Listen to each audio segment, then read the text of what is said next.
કેશોદ તાલુકાના બળોદર ગામે રેલવે સ્ટેશનની જૂની પડતર માંગણીઓને લઈને ગ્રામજનોમાં આક્રોશ જોવા મળ્યો હતો।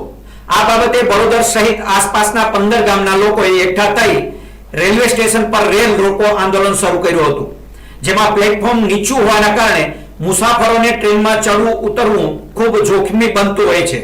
ભૂતકાળમાં 5 લોકોએ જીવ ગુમાવ્યો હોવાથી દુઃખની લાગણી વ્યક્ત કરી હતી।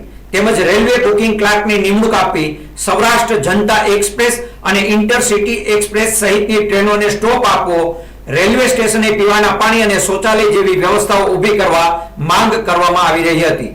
આમ વારંવારની રજૂઆતો છતાં રેલવે તંત્રએ ઉકેલ લાવવા કોઈ પણ પ્રકારના પગલાં ભરતું ન હોય આખરે લોકોએ રેલ રોકો આંદોલન શરૂ કરવા રેલવે ટ્રેક પર ઉતરી આવ્યા હતા।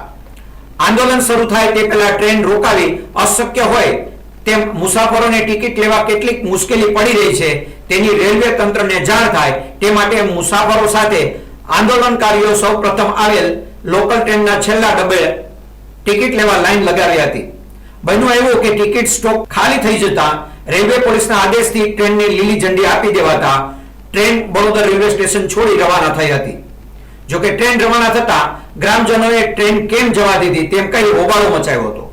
આમ ગ્રામજનોએ ટિકિટ લેવા લાઈન લગાવતા લોકલ ટ્રેન 45 મિનિટ સુધી બળોદર રેલવે સ્ટેશને ઊભી રહી હતી, જેને લઈ જબલપુર એક્સપ્રેસ સહિતની અન્ય ટ્રેન 45 મિનિટ જેટલી મોડી થવા પામી હતી। આંદોલનના પગલે પહેલેથી જ રેલવે પોલીસ અને સ્થાનિક પોલીસનો કાફલો ગોઠવી દેવામાં આવ્યો હતો। આંદોલન શરૂ થતા રેલવે વિભાગના ઉચ્ચ અધિકારીઓ ઘટના સ્થળે દોડી આવ્યા હતા। પરિસ્થિતિ વણસે નહીં તે માટે ચુસ્ત પોલીસ બંદોબસ્ત ગોઠવી દેવાયો હતો। લાંબા સમયની માંગે ધ્યાન રાખી રેલવે તંત્રએ નમતું જોખી દીધું હતું અને આગામી 20 દિવસની અંદર પ્લેટફોર્મ ઊંચું કરવાની કામગીરી શરૂ કરવામાં આવે તેવી લેખિત બાહેધરી આપી હતી। આ પ્રકારની ખાતરી મળતા હાલ પૂરતું આંદોલન સમેટી લેવાયું છે। જોકે ગ્રામજનોએ સ્પષ્ટ ચીમકી ઉચ્ચારી હતી કે જો 20 દિવસમાં રેલવે તંત્ર કામની શરૂઆત નહીં કરે તો ફરી 1 મહિના બાદ આનાથી પણ વધુ ઉગ્ર આંદોલન કરવા ચીમકી આપી હતી। મારું નામ સમનાણી અમીરભાઈ છે, મારું ગામ બળોદર। આજે અમે રેલવેના પ્રશ્ન અંગે આખું ગામ ભેગું થયેલું। અમારા પ્રશ્ન એ હતા કે રેલવે પ્લેટફોર્મ સાવ નીચું છે, એને ઊંચું લેવામાં આવે અને વધારવામાં આવે। એ સિવાયનું અમારે અહીંયા ટિકિટ મળતી નથી, ટ્રેનની ટિકિટ લેવા માટે ગાર્ડ પાસે જવું પડે છે અને ટ્રેનની ટિકિટ મળતી, એના માટે રેલવે ટિકિટ માસ્ટરની નિમણૂક કરવામાં આવે। એ સિવાય ઇન્ટરસિટીનો સ્ટોપ માટે અમારે ઇન્ટરસિટીનો સ્ટોપ અમને મળવો જોઈએ। અમારા ગામના વિદ્યાર્થીને ભણવા માટે બહાર ગામ જવાનું હોય, નોકરી વર્ગ બહાર ગામ જવાનું હોય। બીજું છે અમારે સૌરાષ્ટ્ર જનતાનો સ્ટોપ મળવો જોઈએ, કેમ કે